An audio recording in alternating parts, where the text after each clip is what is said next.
I know it's hard. I tell people early on, look, you're going to wear a lot of hats and you're not going to love everything you do. But you can find fulfillment and joy in what you do if your purpose is big enough. And that's what we try to do. It's not fun going in attics that are 100 plus degrees to replace an air handler, plumbing, cleaning out drains. It's not fun, but you can find joy and fulfillment in taking care of that customer, 5-star service, and solving their emergency situation. And that's why it's great to tie to it.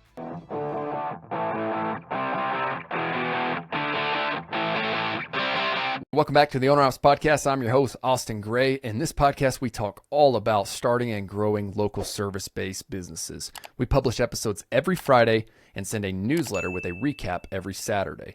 If you haven't signed up for the newsletter yet, you can go to ownerops.com/newsletter. That's OWNROPS.com/newsletter.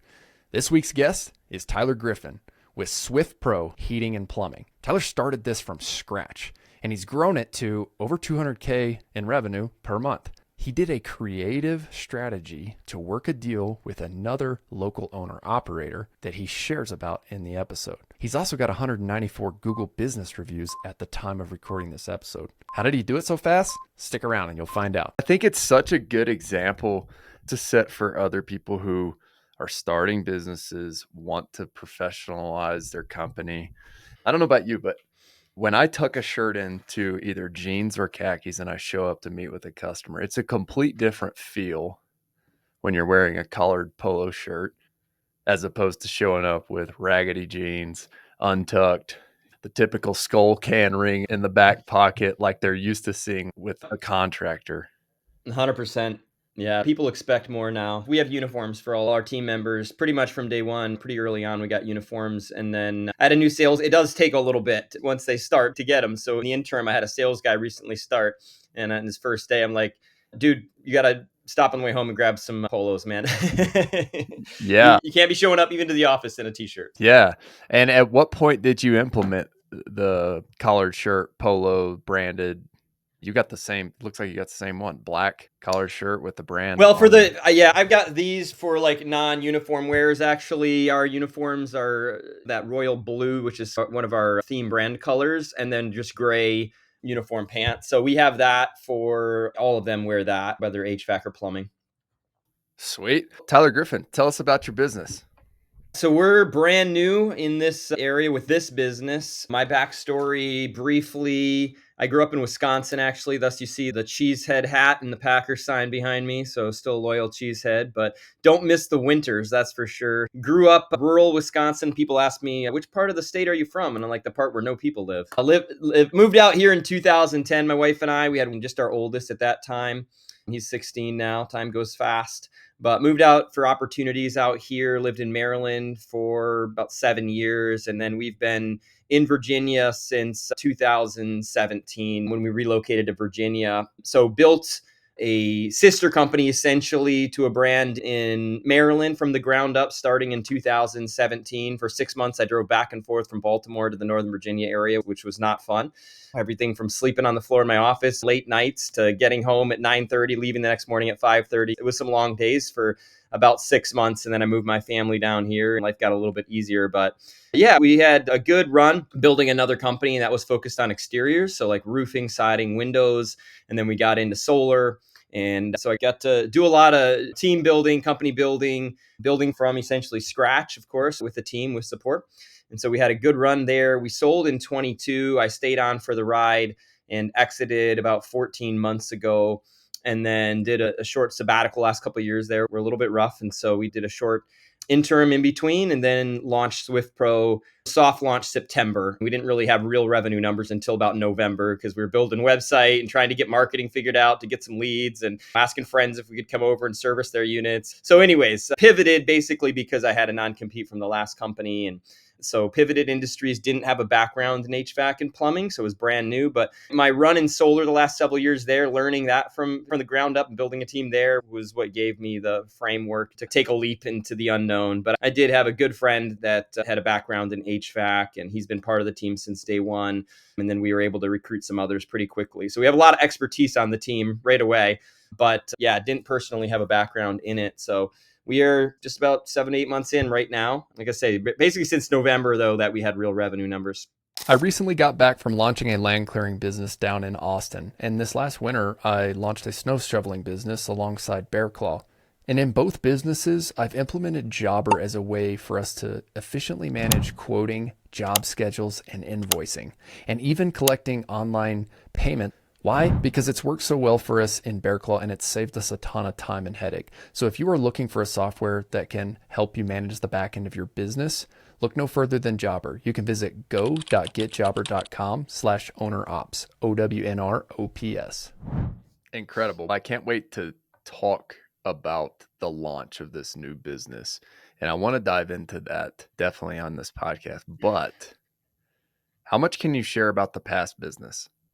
I'll keep it general for now. Okay. It was a little bit of a painful ending and did shape my views on things, private equity and all of that. I didn't have a great experience, and there was some others as well that didn't have the best experience. But we had a lot of challenges in our partnership. Growth and success bring challenges of their own. And so we'd gotten to a place where I was running the Virginia side and other partners were focused more on Maryland. And then solar started taking off, and it was Tesla solar was a big part of it. And that sort of naturally started melding things back together. And we were trying to figure out roles, and then made the decision. One of the original founder wanted to, because it was a 30-something-year-old business, but we had built Virginia from scratch. There was very little market presence in Virginia. So we had come together to build Virginia. And I was the one that moved down and got to have the operational role in the trenches from day one. Starting out then, I wasn't ready to do what I was now. I had a lot to learn and I knew that. So I did join some partners. I'd been really good at sales and really good at creating momentum, but I wasn't really great at making money and making a profit. And so I had purposely left another company that I was also successful in from the standpoint of sales, just not making a lot of money, to join this company. And so I did get out of it what I needed to. And we had a lot of success. I was able to contribute my strengths, which were primarily at the time sales, and then learn the other parts of the business, both by learning from others and trial and error, and several years to get some sustained, just a good team in place, I would say. And we had a share of ups and downs. But yeah, the sale in 22, it didn't end up the way I personally hoped. I think for others, it's worked out better. I originally hoped for this amazing network of mentors and collaboration and all of that. And I think for some, it is that, but there's a lot that goes along with it. It's a pretty focused world. And there's the parts of small business building that I love. I wouldn't say that it stays the same. So I'm a big private ownership, family business guy, right? That's why, like, when we hit the reset button after being forced out in February of last year, we took some time to clear our heads and figured out, what do we really want? What is our life mission? What's our purpose? We'd been very successful from a financial perspective, but when we were suddenly found ourselves reeling on the outside looking in, trying to figure out, okay, what now? What next?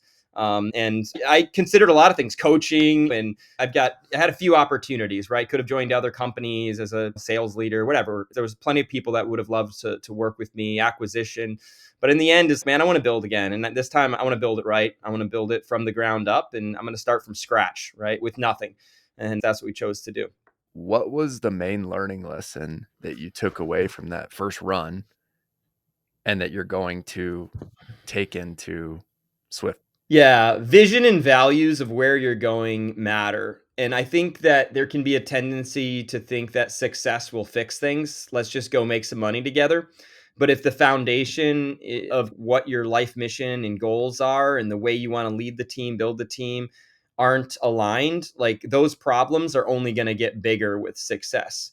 And money actually changes things, right? I think that there, in the back of my head, I just expected at some point, it's like, we're all making a lot of money, should be good, right? But if anything, that just made it a lot tougher. I think that was one lesson for sure. And then just getting your personal mission, vision, values aligned, and then making sure that you're living that out in the business you build.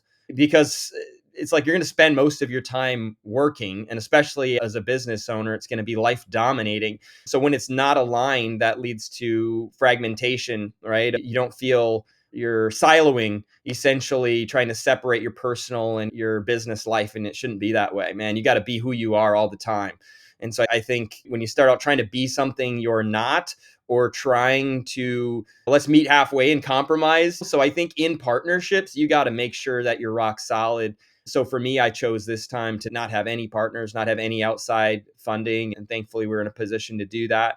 And also, it is a family-owned business. We're 100% owners, and we haven't taken anything from the outside. Now, I have team members that certainly from an operational standpoint get treated like partners. They give valuable input and they help shape the decisions that we make even on a daily basis. So it doesn't mean that I'm a believer in command and control. I just think from an equity and value standpoint, if you're going to have partners, it's really critical that you get it right and you get the right people, or it's going to just create chaos and you end up having more stress from that than anything else. And building small business is tough enough, especially in the blue collar world. I live in a very ruthlessly competitive region. So it's like you can't add stress at the foundational level and expect that it's going to be good long term. What are some of the things that you've identified as part of your vision, the mission, the core values that you're going into this business with? Yeah, so a couple of them, man. Two overriding big picture goals of where we want to go with this thing, man, is I want to build the best blue collar business to work for in Northern Virginia. And that's a lofty goal, and we're nowhere close to that. There's plenty of great places to work here, and we're just starting out, right? We're nobody right now. But that's like the driving North Star, right? Like we want this to be a place where people love to work. And I think for the most part, we have that. From the standpoint of what we have in the small team, we have fun working, man. And we have a text chain that goes pretty much every day, all day, back and forth with, oh, look at this review or whatever. And it's including all the field team members. And we just try to celebrate wins and all that and collaborate on challenges. So that leads to the principle being people first, right? We're going to take care of our people. We're going to take care of our customers. From the outside facing, our goal at 5 years is to be the most loved, trusted, and recognized brand within 5 years in our space. Okay. Just in our space and in our area, targeting just a few counties here in Northern Virginia. Again, lofty goal. Will we do it? I don't know, but we're going to give it everything we got. And again, I didn't say biggest. I didn't even say best. It's that customer loyalty. Like our goal is to turn every customer into a raving fan. So if you look at our reviews, a lot of them, it's not about just getting a review and a 5-star. We have some of those. Not everybody likes to say anything, but some of them will really elaborate on their experience and name names and give pictures. And that's what we strive for. I have this slogan, go for wow. We don't want to just do the bare minimum. We want to exceed expectations, not just meet them.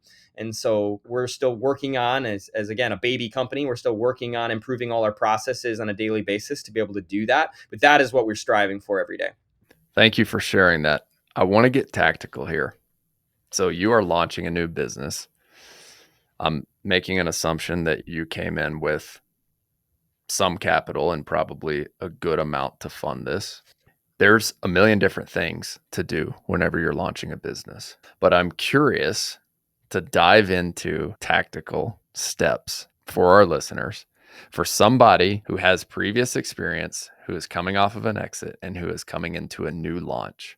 What are the most important things that you're doing in the early days? Take us back from, okay, you have this idea to start this. Let's start with the industry. Why HVAC, plumbing? Yeah, even though it's ruthlessly competitive in our area, there's a ton of private equity money flooding the space, and certain lead sources are really difficult. That might work in other areas, don't work here, at least for a startup. I still believe so strongly in what we do. HVAC and plumbing, every house has it, every business has it. It's foundational to the way. And long term, I'm very passionate about the trades. Like I made this choice very intentional because going back to being a kid, at 13 years old, we bought a barn and turned it into a house. And that's when my love of the trade started. I just love the process of transformation, improving something. In this case, we get to improve the quality of life through heating, cooling. We love it when, like this last winter, I had a guy, look, I'm home with sick kids. Our furnace went out. Nobody's answering.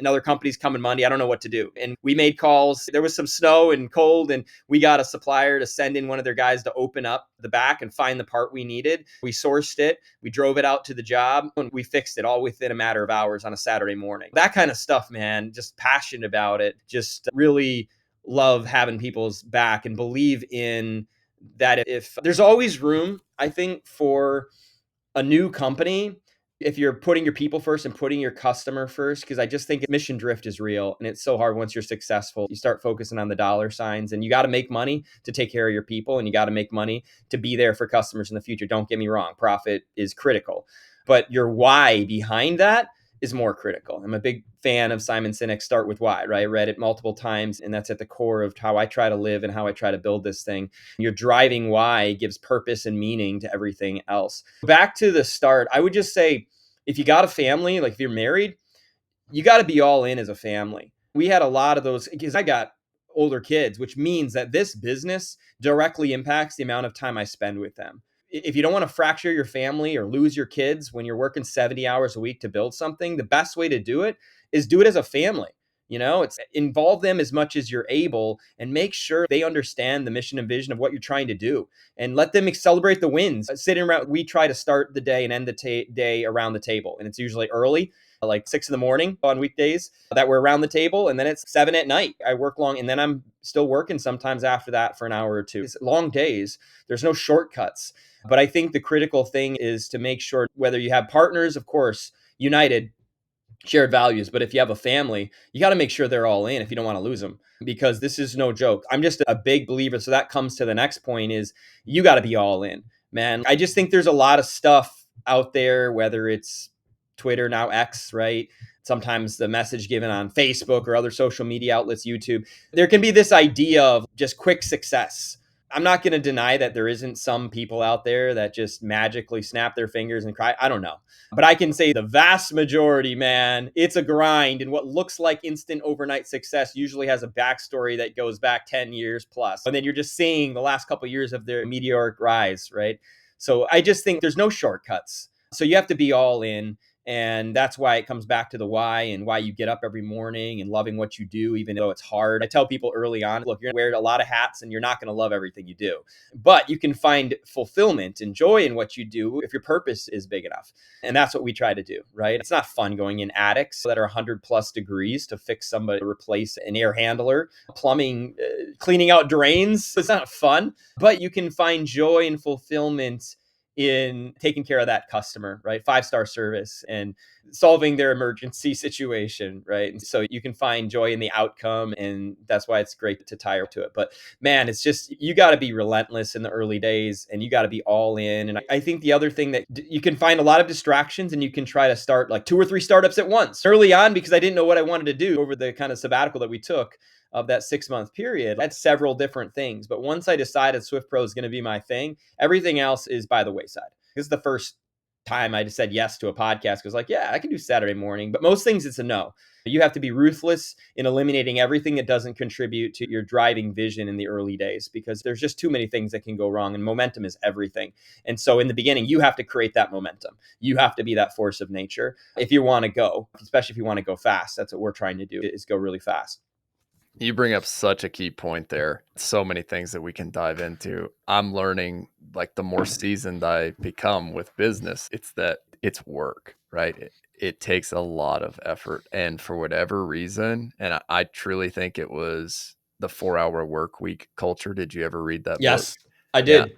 Like, I just think that ruined so many millennials' work ethic because it reframed, like, it planted the seed that you could have this overnight success with this like quick software or e-commerce business where you could just run it from a beach and sit in a hammock and make Yes. millions of dollars. And while there are some people, and I've had people on the podcast who have a similar type business, they work 4 or 5 hours a week and they've got an e-commerce business that's printing cash. And you know what? I'm happy for them. Yes. But the reality is, for most people, it's just not the case. I fell into that trap in my 20s. I wanted to build that business. And I just finally came to the conclusion that not only is that not going to happen to me, that's not what God designed me to do. Like, There you go. I've worked my butt off my whole life. And the only thing that I've ever received any sort of success with was because of like physically working hard. And it was just something that my dad raised, like the way that my dad raised me. Right. And so once I just accepted that was the role and why I'm here on this earth, is no, like, the reason is to find some joy and meaning in putting forth effort towards building something. And that led me back to the trades. But I do think that this whole 4-hour work week mindset ruined a lot of people, myself included, in my 20s. And so that was a big reason why I started this podcast, was like, man, I just want to bring on people who are like actively accepting the role of showing up and doing the work to build something over the long haul that is committed to quality, commits to taking care of your customers, and commits to taking care of the people in the business. And so I think you bring a great approach here to the podcast. Yeah, I think so. From a business building standpoint, so many just want to sprint towards multiplication and growing a team. And maybe people that have built previously can do that really fast and scale and grow really fast. There are exceptions. I understand that. But again, I think those are like maybe the 1%ers. And I think too many of us try to fit into that box and think we're uber gifted. But the vast majority, even highly successful people, and that's just not the way it is. I have a principle for growth that I call 3M. So it's model, mentor, multiply. And I think when you skip any one of those the first two steps and you just try to go straight to multiplication, it just doesn't work. Because first you have to build a model. Like, what does success look like? And as an owner, for most of us, again, you have to be that model. So if you want work ethic and drive and passion within your organization, you have to model that. That means in the early days for me, no one should work harder than me. Now, it doesn't mean I'm out there lifting things, and I'm not trying to take credit for things that my team does in the field that are very difficult. That's not the point. But they know, like, I'm the first one in the morning on the phone dealing with whatever's happening that day, and I'm the last one at night, right? There's very little that happens in the early days now of the company, and that'll shift over time. But in the early days, it's like I'm hands-on. I'm shaping it, not micromanaging, but not handing off too soon. So it's that model that you have to build and then find others that can model things that maybe you're not as strong in, right? Like I know for myself, I'm really good at the big picture vision. I'm good at the trenches, right? Like that strategy side and then jumping in, creating momentum and energy. I'm not great at creating systems and processes, right? So I brought on someone recently sooner than most companies would. I'm aware of that. And again, it's just because of how I'm building for the long term and going fast that I brought on someone that's really strong in that. So that's his main thing. He's over operations. He's got to create those systems, processes, document everything. So we really have the written model, right? We have standards to hold everybody accountable. And then the mentoring. I think too many people skip that step. It's not just a system and process. It's the character. It's the intense work ethic, right? I have one of my new sales guys living in my basement, right? And he gets real that life on life mentoring. He's sitting at the table sometimes at night with my family. And that's what he wanted. That's what he signed up for. A young guy, 25 years old and wants to be mentored and molded, has some natural gift and ability, but really wants that kind of that intensity for the jump start. So the mentoring, right? Again, across the whole team, you got to make sure that you're infusing your values, that you're building a solid base, and then you can start to multiply and the process repeats itself, right? Because now you've created other people that are the models. Now they can mentor and they can multiply. But when you go too fast and just try to multiply, it's like, what are you multiplying? You have nothing to grow off from. You don't have health at the core. And so that's what I'm fighting to create. One other thing I want to hit on that you mentioned that just brought to mind, I think it's a advantage. It sounds like you grew up this way too. So I grew up similar to Amish and Mennonite. We just worked all the time. It was work and church. And those are still my priorities, right? So, but we worked, again, 6 days a week. We didn't have this weekend thing. And we had home businesses. I worked on farms. I'd get up in the morning, do my school, homeschooled, right? From 6 to 9. And then the rest of the day, we just worked, man. Whether it was for our family business, mowing the yard, most of our own food, taking care of animals, or working for area farmers. But I didn't get paid for most of it. Get paid very little to nothing for most of my growing up years. It was contributing to our family and helping others. But what it did is I found joy in just working. And so when I had that break, I think a lot of people think they're going to be happier when they have that idealistic 4-hour work week. But most people aren't actually happier. You're right. I was created for chaos. So I can either create the chaos constructively towards a mission, or I'm going to sabotage and create chaos around me because that's how I'm wired. And so instead, I'm very intentional. I want to try to keep my chaos at work, right? Because when you're in hyper growth, when you're growing fast, there's always going to be chaos, right? But make sure it's constructive chaos. Make sure it's towards building something and you're fixing things. So it's like there's chaos because people's air conditioners breaking down and we're there to fix it, right? So if I found a business where there's constant chaos, the plumbing's leaking, all right, great, we got to run to the rescue. So now I've got my constructive chaos, but I'm wired for that. I could have I probably chose the hardest, but I just realized I'm wired to build things. My family understands that.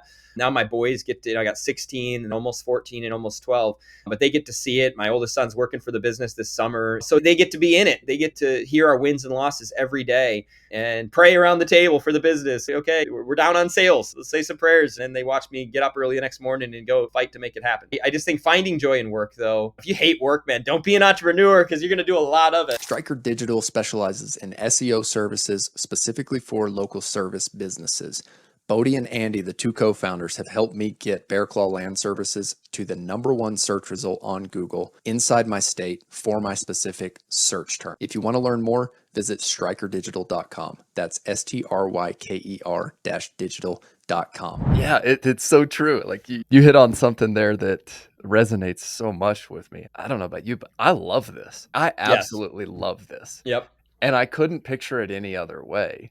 And something you said that resonates big time is I'm going to create chaos one way or the other. And I just need to do it in a constructive way. Because very similar to you, I'm wired that way. And I looked up yesterday, and this is not my perfect day by any means. But yesterday I was like, I started at 5. I took a break for dinner because I have in-laws in town at 5:30. Came back, and then I was at it until 9 again. And I went to bed last night. I was like, I have this massive headache right now because I've been staring at a computer screen for literally like however many hours that was. But the reality is because there was like things that needed to be done before our busy season, and I didn't think twice about it because I was finding joy in building the thing. And to your point, it's like this whole small business journey is just full of that kind of stuff. But I like it, and it sounds like you like it. And once again, on the podcast, I just wanted this to be a real place that people could share what it's actually like building, because I think we see so many people talking about entrepreneurship online and whatnot. And a lot of people are getting sold the idea that, oh, entrepreneurship is the path, and they're considering quitting their job where they're making a couple $100,000 a year at tech sales. Right. If you're doing a good job at that, might be the route to consider staying in, unless you want to double your workload and cut your pay in half. Yeah, 100%. We haven't paid ourselves a dime since we started, and we put most of our cash reserve into the business and then lived off the rest, right? So yes, theoretically, the business is doing well enough to pay us. It's just that we're willing to suffer short-term, in a sense, lower profits to reinvest it in the business. We're just doubled down on growth, right? So we sprinted as opposed to a more gradual. And we were able to take a bigger swing because we had that ability. So you can do it slower, and you may have to if you don't have that. Thankfully, we had enough that where we could take a swing and we could go aggressive. And so far, it's paid off. And what it allowed us to do in a highly competitive market is blast our way onto the scene. Like on Google, for example, we've gone from 0 when we started in September to 184 reviews. Jeez. Right? Yep. And now we hit 100 in mid-February. So from September to mid-February is when we crossed the 100 mark. So since mid-February to now, we've got almost another 100. We're going to knock it out this week, and we'll hit the 200 mark. So the momentum's increasing dramatically. We'll do that in just over 2 months. And then we're trying to increase that pace and reward and celebrate that as a team. That's one of the top things we celebrate, not just getting a review, but getting a raving fan review. So that's what we're striving for every day. And that's one of the things that we celebrate the most. And that's given us some traction. It was funny. I had one of my customers several months ago. He's like, yeah, I've seen you guys around. You've been around for a long time, haven't you? And we give that impression because guys have uniforms, our vans. I'm biased, but I think they're among the best looking in terms of the region. I'll have to send you some pictures, but they look pretty strong. They're bold. They stand out. I think we picked a memorable name long-term that we're building off from. So it's been good. One other piece of the story that increased our momentum. So we just dabbled in plumbing to start with. And I limited what we did because we didn't have a master on the team. So we were careful what we did, just helped out. And we outsourced when we needed to. So I had guys I could bring in when I needed to. But I was like, I got to fix this. So in January, I think it was December, we put the ads out, but we were trying to find a master plumber to join the team. And when I very first posted the ads, they're like, there's 50 ads out right now. Everybody and their mothers looking for a master plumber to bring on the team. I'm like, all right, this is going to be tough. So a lot of prayer went into that one. But early on, I had a guy that applied in January. He had just shut down his business in December. He's really great at plumbing, but he just struggled on the business end of things. But he'd been a master plumber in the area for over 30 years, running his own business for about 20. And him and I, long story short, came to terms, and he came on to lead our plumbing division, be my master plumber, so we could be fully licensed and able to do everything. But I also I didn't buy the business because there was some challenges that he was working out debt-wise on that. But I bought the brand. I bought his brand from him, like an asset thing. And we bought his phone number that he'd had for 20 years, right? So I have done nothing, no marketing for plumbing. He immediately was busy full time just because I'm sure a lot was falling through the cracks, and we aggressively started using his previous customer list, which was receipts only. We had like names and numbers and not even addresses in some cases, but we started outbounding that. And then we just the phone number, we'd get 2 to 4 calls a day. And so far, he's been busy full time. He's booked out for over a week. We brought on another experienced full-time plumber. And so I have 2 guys and 2 vans running off of his previous client base for the most part. And now we cross-sell, of course, but now we're getting HVAC through that. So that was a big move. And frankly, it was a great deal for both of us because there wasn't a lot there in his business to buy from a brand perspective, but this phone number, his customer base, the key. And then the fact that we took care of him and that he's still here, if that makes sense. I don't think it would have helped anybody else. They had to still have Kieran. The Irish plumber was the name. And so Kieran is the Irish plumber. And so we were able to transition that to now where if you look at our Google page, he gets a ton of reviews. And these are his previous clients that we now have traction with. And it's really given us that acceleration. And so that's been a big key as well in building out our customer base in an accelerated way. And it was just a win-win. And he's just a great guy. We've got total alignment in terms of values and the way we're trying to build the team. But I've got a guy that's been doing this over 30 years that's lead my plumbing division. And it's been fantastic. It was a little bit of a risk with the situation, what he was coming out of, but we were able to work through that and create a great win-win scenario. Oh, this is great. I love that strategy of just being able to provide that person with the resources that they wish they would have always had. And then it's a win-win for you as well. I'm curious though, you said you were at in reviews, 183. Is that what you said? Yeah, right at the moment, 184. Okay, so whenever you start, you go in. That has obviously helped having an experienced plumber get those reviews. But before that, how do you think about building the marketing and sales engine for this business? Yeah, if you imagine a circle, I think just there's a lot of complex business diagrams out there. This is a simple one. If you imagine a circle and then it cut into 4 pies, right? Like just divided into 4. I think of the first one as brand, right? Brand and marketing. And then you come down to the lower right, and that's sales. And then you go over to the left, it's this operation/production in whatever your business is. It's making it happen, right? And then you have the finance side.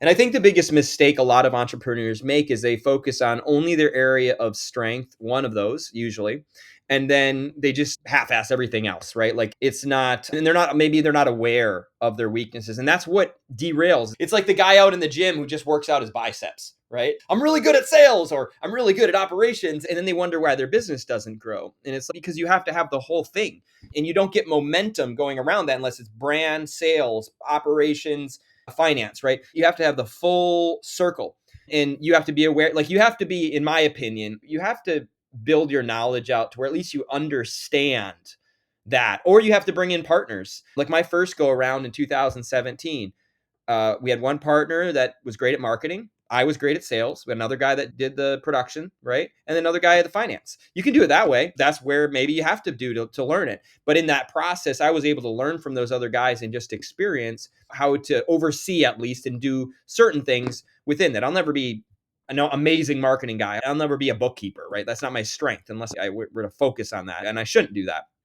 But I need to understand it, right? At a foundational level. And then I need to know how to recruit for it. And I know how to build teams for those areas. So I just think to back up, like that's critical. So for the first thing I focused on to create momentum is brand, right? Okay, so we're gonna look like we're legitimate from day one. We're gonna wrap our vans. I paid $20,000 to have one of the top branding companies come up with a really amazing brand, and we worked at it for a few weeks. In the first ones, I nixed all their initial designs, and we gave them kind of the one that ended up taking the direction, and they executed. But from day one, we wanted legitimacy. Right away, we went hard after just we'll come out and do anything basically and just get a review. All right. So we were not cutting any corners. We didn't buy reviews. Every review they had to know us. And these are people we know, we work for. And so we went out hard and we got traction right off the bat. But we were like 2 to 3 weeks in. We were doing everything we could for friends and whoever just to get reviews. And then we had 20 reviews and then Google shut us down. So also we're gone. We have no presence. That was the only thing we had put effort into. Now, the good, because I always believe there's something good that comes out of it. What it did for me is, holy crap, I just put 2 to 3 weeks of really hard work and I put all my eggs into one basket and it was just Google. And I can't rely on one source. So I immediately pivoted while I was fixing Google, and I went Angie and I went Yelp, and I started, I'm going to diversify as much as I can to build that brand. I cannot be that vulnerable to where I depend on one marketing lead source. And we fixed the Google thing. It was a challenge. I think they were skeptical on something. We just had to go through a whole process. I think it was like our business address, because it looked like we were sharing an office floor, and we did have private offices we were leasing, and we just had to prove that. So we had to go through a process with them, which was scary and tough, but we got it all worked out, I think it was like maybe 2 weeks. But meanwhile, I was diversifying as fast as I could.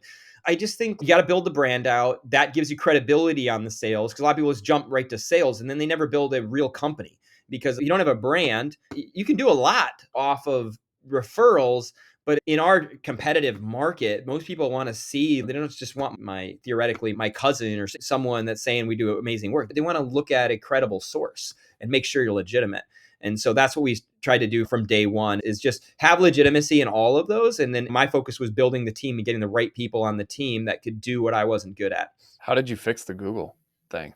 It was submitting documents, and we actually changed our address. It was a suite number issue. Like we had gone back and forth, and we ended up having to use the right suite number. And then I put like a sign in the lobby. Like I did everything I could to make sure that they would know we were legitimate, because we weren't cutting corners. I wasn't operating out of my house. I had offices I was leasing. I think we even sent the lease agreements to it. Like we did everything we could and just submitted, and they basically accepted our appeal. But it took a while. You're not a priority for Google, and we were nobody. I guess you're down for a couple weeks. I was scary, but we got it proven that we were legitimate and just edited things. But we were guessing because they wouldn't tell us exactly what was wrong. It was just that they flagged us and shut us down. So we just submitted a whole bunch of stuff to show our address was legitimate, edited the suite number, and did a bunch of things in the back end. And then one of those things worked. And this was for a Google business profile listing to have a pin on maps, correct? Yeah, if you go to Google us in this area and you pull us up. Yeah, it's just our Google profile. Yep. This episode is brought to you by Dialed In Bookkeeping. Ben and his team provide bookkeeping services, job costing reports, and accurate financial information for the home services industry. If you're looking to keep your books up to date, visit dialedinbookkeeping.com/OWNR OPS. When you use this specific landing page, you'll get your first 3 months 50% off. Cool. Yeah, so I had Bodie. They run all of our SEO at Bear Claw, and they're doing the new Texas clearing business and whatnot. They are pros at local SEO. And I had Bodie on the podcast a couple days ago for, I don't know, third or fourth time. And he was telling me that, so there's two different options with Google business profiles. You can do service area or you can do the location. And so he said right now it's more important than ever, if you're starting a business, to have location pin in your service area. Because he said it's next to impossible to outrank somebody with just a service area. And that was a little tidbit from that podcast that I wanted to share with our listeners here. But you bring up a very relevant topic that Bodie was sharing is happening right now at Google. They're basically going through their whole database and wiping any profiles that they think are fake, that they think are not actual businesses or don't have an actual office. And so that was the reason I was asking that question. What did you have to do specifically? And it sounded like it was all the way down to the granular level of a suite number lining up with your LLC paperwork or your business paperwork.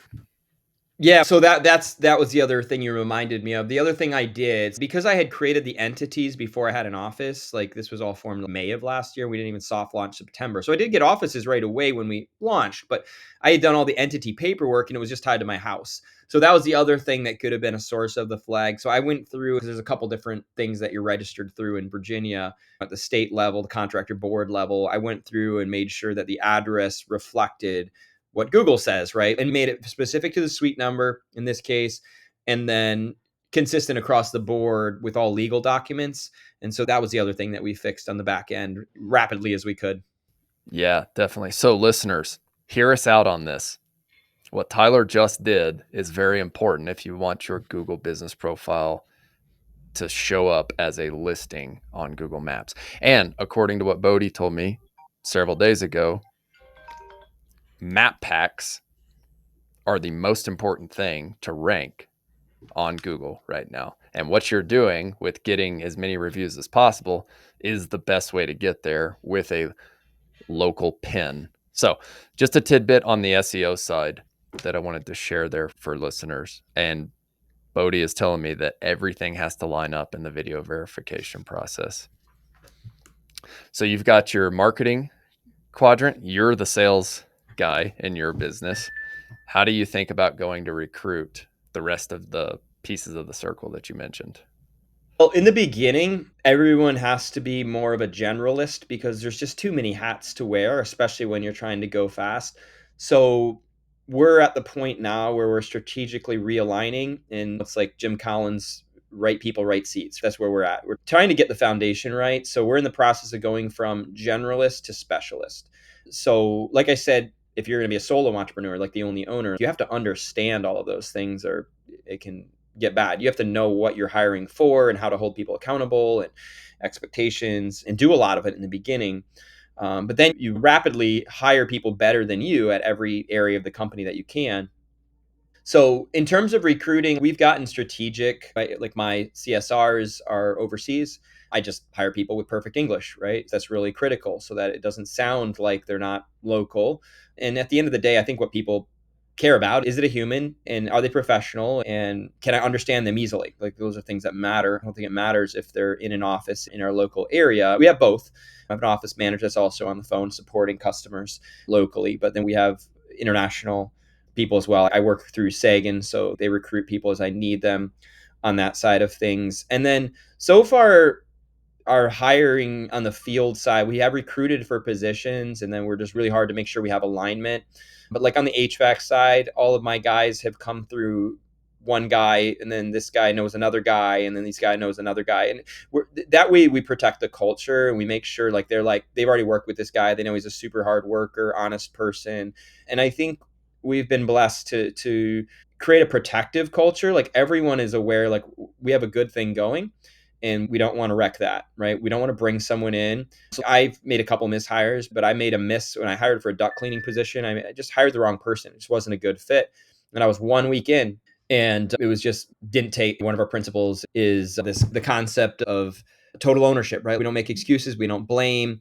And so immediately I saw like this person was not taking responsibility. They were showing up late, and I'm like, all right, done. It's over. Just respectfully terminated their employment 1 week in. And then we found a guy that didn't have firsthand experience in duct cleaning, but was able to be trained quickly, that did have all the work ethic and more. Has been one of our model team members since hiring. And yeah, just a lot. But again, he was known by someone else on the team, one of our lead installers.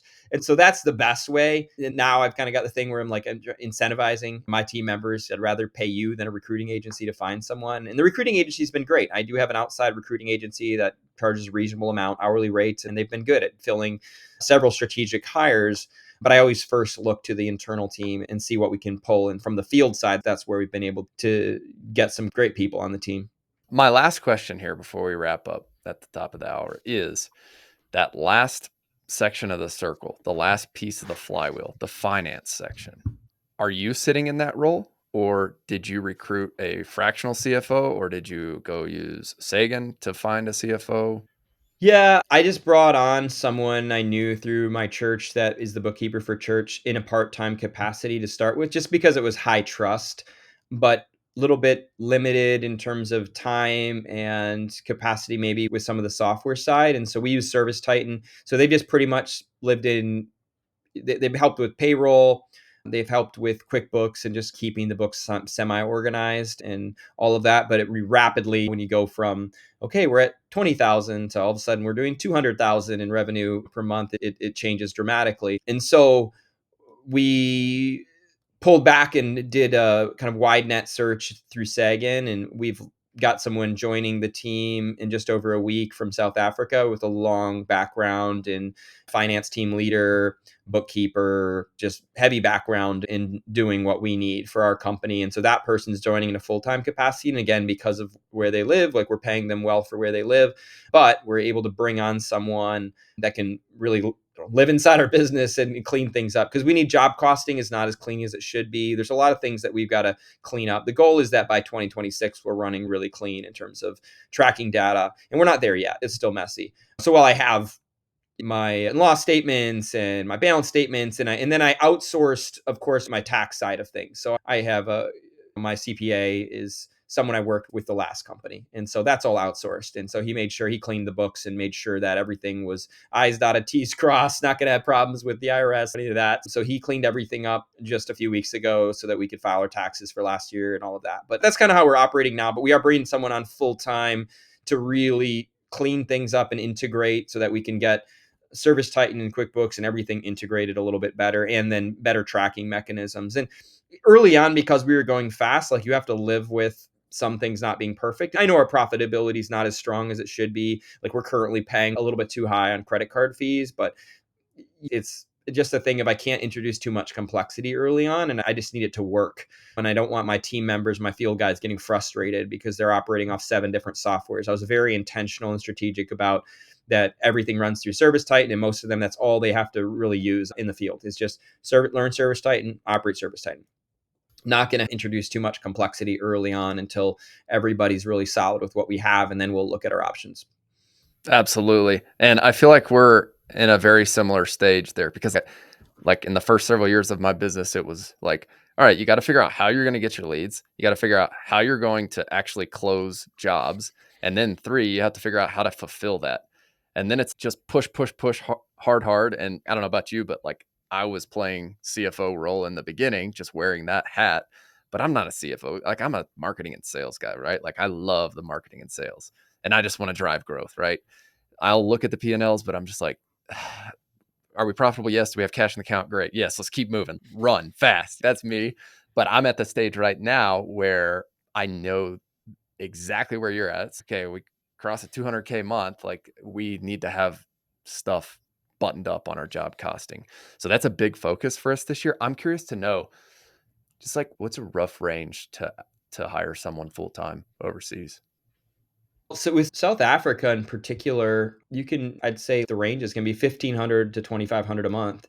So for us, we honestly got on the lower end of that, and we're basically getting someone full time with a really robust background, deep software skills, able to handle the technology complexity like with ServiceTitan and stuff for less than what we're paying someone part time to do, just because of the pay rate difference. And so that's a huge win for us. And it allows us to, 'cause I'm people first, right? So I want to pay my field people really well, but I got to keep costs down in other places to do that.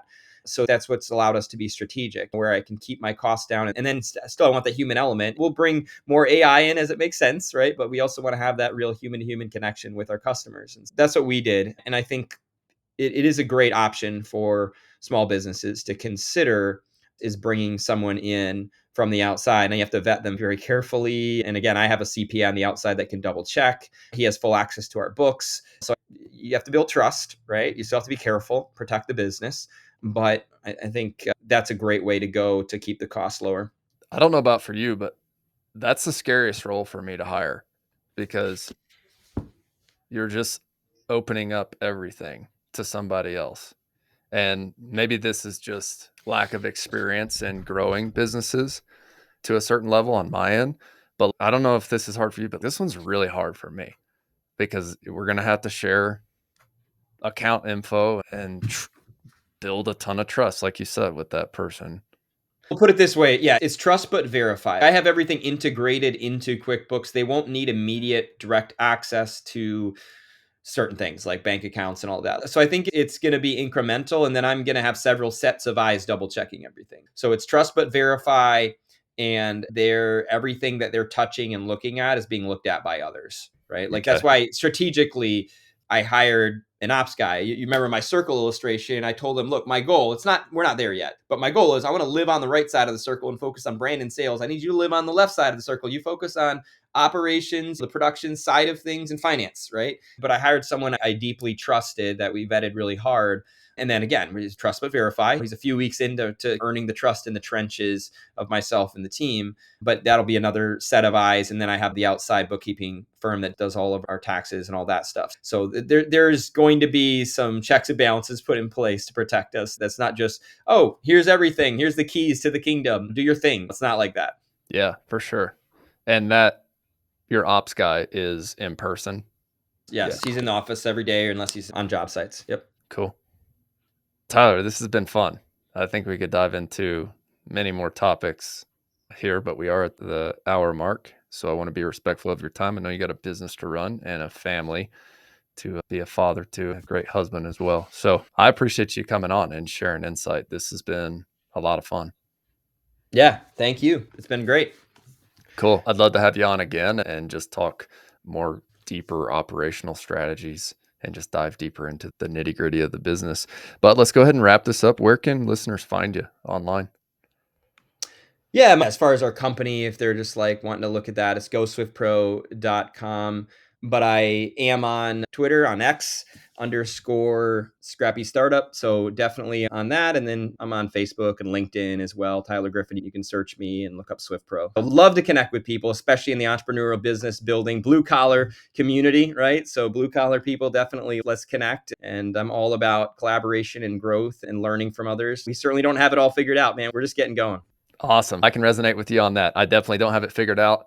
Listeners, thanks for listening to the podcast. You guys know that I don't have it all figured out. I'm just here to do my best to extract the learnings and the insights from other people like Tyler so that we can help you on your growth journey in building a small business, especially in blue collar trades or services. So thanks again for listening to another episode. We publish weekly episodes every Friday, and we send a newsletter with a recap of the high level learnings every Saturday. So if you have not signed up for the newsletter, you can go do so at ownerops.com/newsletter. That's OWNROPS.com/newsletter. And then finally, if you're enjoying these episodes, we would sure appreciate a 5-star review. Very similar to what Tyler has done with 184 reviews at Swift Pro.